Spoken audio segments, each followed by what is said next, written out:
হয়েছে। এই দুর্গটি তাকে এক রাত্রিতে রাখা হয়েছিল। পরবর্তী মুসলমানের গড়ে এখানে এক রাত্রি ছিল। সেই সুবাদে পরবর্তীতে কিন্তু এই স্বর্ণদেবী এই ঈশা খাঁর স্ত্রী হিসাবে পরিচিতি লাভ করে। এখান থেকে কিন্তু গোলা বারুদ এখানে রাখা হতো এবং জলদস্যুদের আক্রমণ ঠেকাবার জন্য কিন্তু এখান থেকেই গোলা ছোড়া হতো। আপনারা ভিউয়ার্স, আসসালামু আলাইকুম। দেশ এবং দেশের বাইরে যে যেখান থেকে আছেন সবাইকে জানাই সাদর সম্ভাষণ। আজকে আমি চলে আসছি নারায়ণগঞ্জের বন্দর উপজেলাতে সোনাকান্দা কেল্লা নামে এখানে পরিচিত। আজকে আমরা দেখাবো মুঘল আগমনের 400 বছরের পুরনো এই কেল্লাতে কবে থেকে সৃষ্টি হয়েছিল এবং এর উদ্দেশ্য কী ছিল আমরা ডিটেলস জানবো। আজকে জানি আমরা এই কেল্লাতে চলে আসছি এবং আমার সাথে থাকুন। ধন্যবাদ। দুর্গটিতে প্রবেশের জন্য উত্তর দিকে একটি প্রবেশদ্বার রয়েছে। খিলানযুক্ত এই প্রবেশ পথ একটি আয়তাকার ফ্রেমে আবদ্ধ এবং উভয় দিকে পলেস্তরায় বিভিন্ন আকৃতির প্যানেলে নকশায় সজ্জিত। প্রবেশ পথের মূল খিলান ছিল চতুষ্কেন্দ্রিক এবং চার কোণায় রয়েছে 4টি পার্শ্ব বুরুজ। হাজীগঞ্জ এবং ইন্দ্রাকপুরের দুর্গ প্রাচীরের পার্শ্ব বুরুজগুলোর সাথে এই দুর্গের পার্শ্ব বুরুজগুলির মিল নেই। 1557 সালে মুঘল সেনাপতি মুনিম খানের নিকট দাউদ খান কিরানির পরাজয়ের মধ্য দিয়ে বাংলা মুঘল সাম্রাজ্যের প্রত্যক্ষ নিয়ন্ত্রণে আসে। মুঘলরা বাংলায় একটি প্রগতিশীল শাসন ব্যবস্থার স্থাপনের লক্ষ্যে নিয়ে বাংলাকে বহিঃশত্রুর হাত থেকে রক্ষা করতে দৃঢ় নীতি গ্রহণ করেন। 1660 খ্রিস্টাব্দে মীর জুমলাকে তৎকালীন বাংলা প্রদেশের সুবেদার বা গভর্নর হিসাবে নিয়োগ দেওয়া হয়। তিনি জলদস্যু দ্বারা বাংলার গুরুত্বপূর্ণ শহরগুলোতে লুটতরাজ চালানোর ব্যাপারে অবগত ছিলেন। জলদস্যুদের আক্রমণ থেকে রাজধানী ঢাকাকে রক্ষা করতে তিনি ঢাকার আশেপাশে 3টি জলদুর্গ নির্মাণের সিদ্ধান্ত নেন।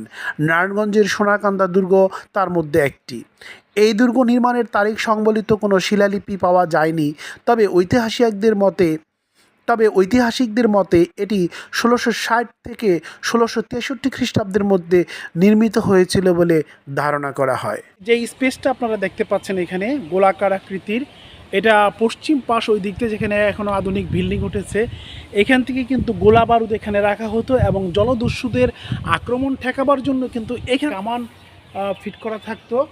নদীপথে যারা জলদস্যুরা যে আক্রমণ করতে না পারে এই অঞ্চলকে, এই জন্য ঠেকানোর জন্য এই সিস্টেমটা করা হয়েছে। দুর্গটিতে রয়েছে স্টক নির্মিত পুরো দেয়াল, একটি বিশাল কামান প্ল্যাটফর্ম এবং উত্তরমুখী একটি প্রবেশ তোরণ।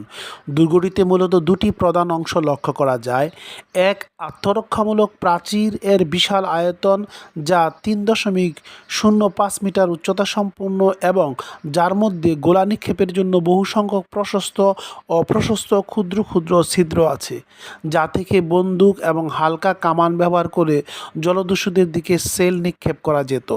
অপরদিকে পশ্চিম দিকের উঁচু মরু বা দুর্গকে জলদস্যুদের আক্রমণ থেকে রক্ষা করত। সবচেয়ে উল্লেখযোগ্য স্থাপনা হচ্ছে দুর্গের বিশাল কামান প্ল্যাটফর্ম। গোলাকার কামান প্ল্যাটফর্মের একটি সিঁড়ি রয়েছে। কামান প্ল্যাটফর্মের উঁচু মঞ্চে শক্তিশালী কামান নদীপথে আক্রমণকারীদের দিকে তাক করা থাকত। এটি মুঘলদের জলদুর্গের একটি অনন্য বৈশিষ্ট্য। চতুর্ভুজাকৃতির এই দুর্গটির আয়তন 86.56 মিটার থেকে 57 মিটার।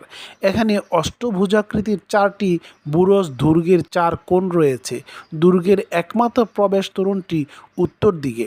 প্রবেশদ্বারটি একটি আয়তাকার ফ্রেমের মধ্যে স্থাপন করা হয়েছে।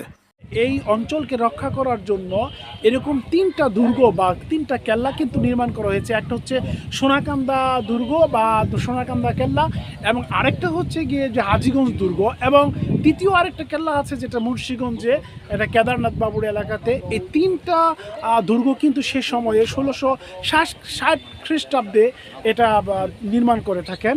তো জনশ্রুতি আছে বিক্রমপুরের জমিদার কেদারনাথ রায়ের কন্যা স্বর্ণময়ী শীতলক্ষ্যা নদীতে স্নান করতে গিয়ে জলদস্যু দ্বারা অপহৃত হন।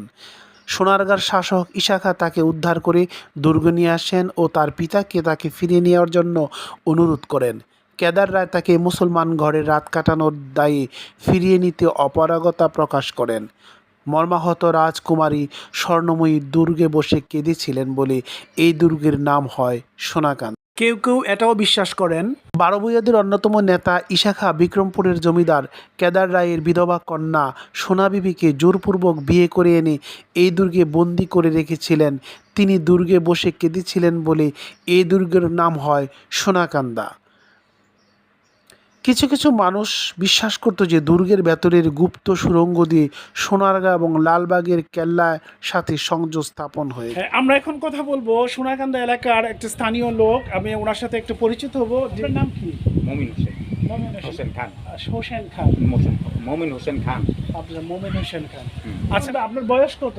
65। তাই আমার দাদার তেন আব্বার তেন সবার তেন শুনছি। আপনি দাদার তে এবং বাপের তে শুনছেন যে আসলে এই কেল্লার সম্পর্কে? হ্যাঁ, কেল্লা সম্পর্কে। আচ্ছা, এরকম কেল্লা তো আমরা জানি আরেকটা হাজীগঞ্জে আছে। হাজীগঞ্জে আছে, আরো এমন কেল্লা এই বাংলাদেশে কিন্তু আরো বহু জায়গায় আছে।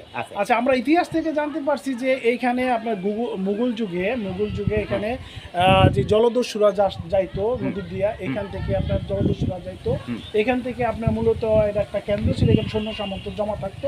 এখানে অনেকটা যুদ্ধ করার জন্য বা বিভিন্ন জলদস্যুদেরকে আক্রমণ ঠেকানোর জন্য বিভিন্ন প্রয়োজনে এগুলো তৈরি করা হয়েছে। এই ব্যাপারে আপনার কতটুকু জানেন? না, এটা জলদস্যুদের জন্য, জলদস্যুদের জন্য এটি মনে করেন এই কেল্লাগুলি যে জেনে হয়েছিল, জলদস্যুরা জেনে থাকতো ওইটা বর্গবন্দর। আচ্ছা, আরেকটা জিনিস আমরা জানতে চাইতেছি যে এই যে বর্তমান যে অবস্থা হয়েছে, এটা কি এখন সরকারের আন্ডারে চলে গেছে? এটা তো সরকারের আন্ডারে। আচ্ছা, আপনি তো 65 বছর বয়সে আপনি অনেক আসছেন এখানে, দেখছেন আরো 50 বছর আগে কি পরিবর্তন ছিল? না, এটি এই প্রদূষণী পরে আরো এই নোংরা ভাবে এইভাবে কেউ এত ছিল পশ্চিম দিকে এভাবে করা, এখানে এই গেটগুলো যে ভেঙে গেছে তো বুঝা যায় উঁচু কিছু ছিল। ওই না, এই যে এটা এমনি সৌন্দর্য আর কি ছিল। এই যে ভেঙে যায়, এটা সুন্দর ছিল। এটা না, এটা আরো আগে ভেঙে গেছে। আগে ভেঙে গেছে। এটা এই মতো আগে ভেঙে গেছে। আচ্ছা, ধন্যবাদ মোমেন ভাই, ভালো থাকেন।